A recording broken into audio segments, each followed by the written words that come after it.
په ننګرهار کې که څه هم له تېرو څو ورځو راهیسې راکړه ورکړه تر ډېره په افغانۍ شوې خو ورسره هم مهال په تورخم کې هم د ډیورنډ کرښې غاړې د کالدارې پر اړولو کلک بندیز لګېدلی دی ځایي مسؤلین وایي څوک چې د کرښې له پورې غاړې راځي تر هغې ورته په پاسپورټ د دخول ټاپه نه وهل کېږي چې کالدارې په افغانۍ نه وي تبدیل کړي د دې ترڅنګ له دې غاړې هم څوک نشي کولی چې کوزي پښتونخوا یا پاکستان ته افغانۍ انتقال کړي دې ځای نه بل خواته لاره نشته دغه اخري لاره همدا ده او دغه ځای باندې ټول مسافر ځي او راځي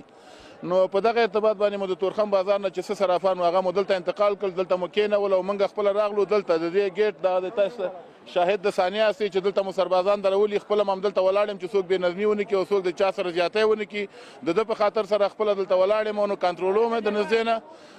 چې دلته چې د اخوا نه راځي نفر تلاشي کوي څوک چې خپل په زړه ځي کالدارې افغانۍ کوي خو خپل په زړه او چې څوک یې نه کوي تلاشي کوي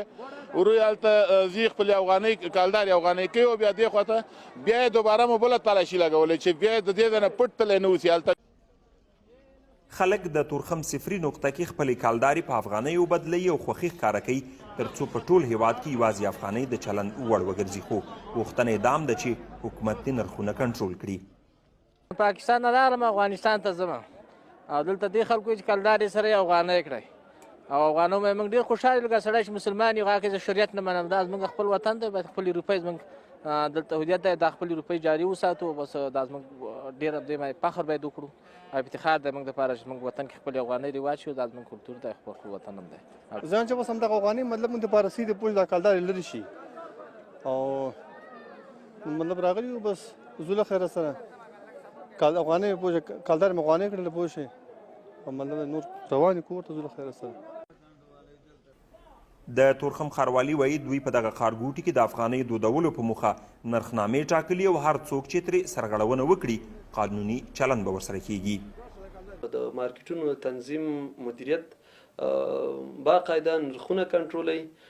زمونږ په نرخنامو کې زمونږ د ښاروالۍ د شکایاتو شمیرې هم شته دی شخصي زما خپله شمیره هم خلکو ته ما توضیح کړې ده او مونږ ته شکایتونه را رسیږي په کوم ځای کې چې شکایت وشي چې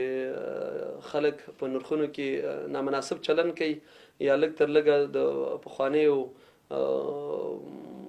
کالدارو د نرخ نه په افغانۍ باندې اوس سوداګران خرڅوي نو موږ هماغه د شکایت ځای ته رسیدګي کوو که څه هم د افغانستان بانک ننګرهار ته 200 میلیونه وړې افغانۍ راستولي او چارواکي وایي چې د ویش لړۍ روانه ده خو لا هم خلک د وړو افغانیو د ستونزې سره مخ دي نن سهار صرافۍ مارکیټ تړل شوی و او خلکو نیوکې کولې چې صرافان ترې کالدارې په ټیټ نرخ اخلي خو صرافان هم د وړو افغانیو له کمبود شکایت کوي او وایي نرخونه یې معیاري دي هلال الدین عزیزیار ژوندون راډیو ټلویزیون جلال آباد